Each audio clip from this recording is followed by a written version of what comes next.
ជំរាបសួរអ្នកខ្ញុំឈ្មោះស្រីអ្នកជា manager នៅក្នុងក្រុមហ៊ុន ASU ថ្ងៃនេះខ្ញុំចង់មកណែនាំអតិថិជនម្នាក់ដែលបានដាក់ពាក្យរត់ការជាមួយនឹងក្រុមហ៊ុនរបស់ខ្ញុំ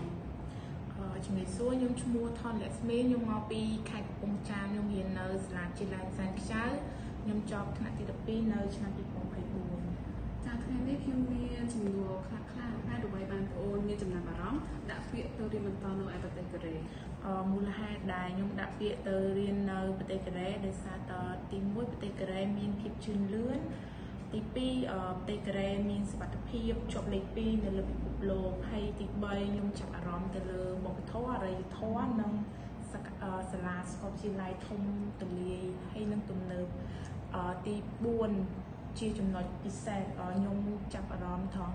ពេលខ្ញុំកំពុងតែសិក្សាខ្ញុំអាចស្វែងរកការងារក្រៅម៉ោងនិងទទួលបានប្រាក់ចំណូលចា